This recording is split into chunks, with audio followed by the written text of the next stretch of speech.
What's up guys, welcome to your 161st Android tutorial for the new Boston. And sorry I cut off that last tutorial so abruptly, but I didn't like the way it was flowing and also it got too long, so I'm just going to pick up right where we left off in the last tutorial. We set up this resource called, XML widget stuff, so we're going to set that up first before we set up our other activity within the manifest.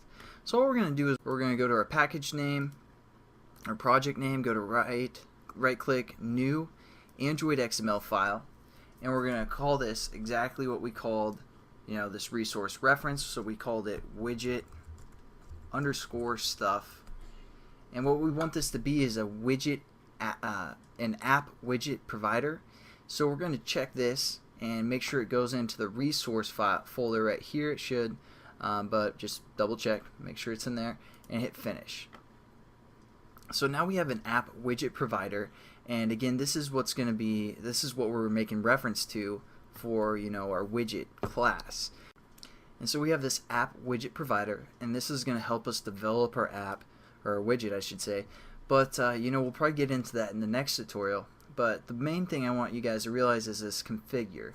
Again, the configure is going to be an activity that gets called right when we develop or create our app on the home page or home screen. So what we're going to set this configure up to equal is basically that configure class we called widget configure or config, and we first need to refer to our package name, which my package is com.thenewboston.travis, and then refer to your class name, which was widget config, and that's gonna basically say this is the activity I want you to launch when we to do some configuration or do some stuff before we actually display the widget on the person's phone.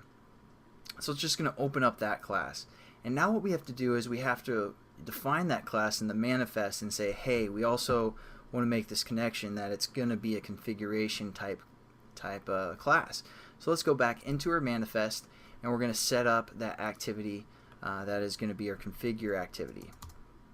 So again, just give us some space to work with within the application.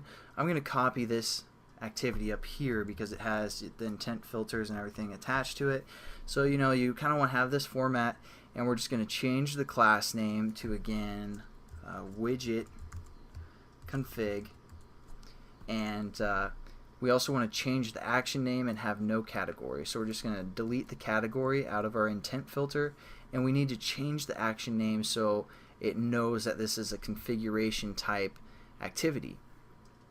So what we need to make this action name be is again referring to the android.app-widget.action.uppercase app widget underscore configure, I'm sorry, and that's basically the action name that we need this activity to have, because again this is going to do the background information for a widget, and we need to have this reference if we set that up within our app widget provider here.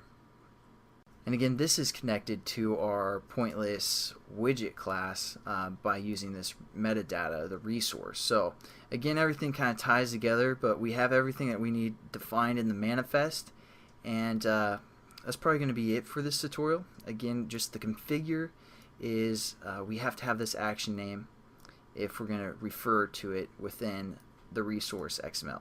So I'll catch you guys in the next tutorial, and I hope you have a good one. Peace.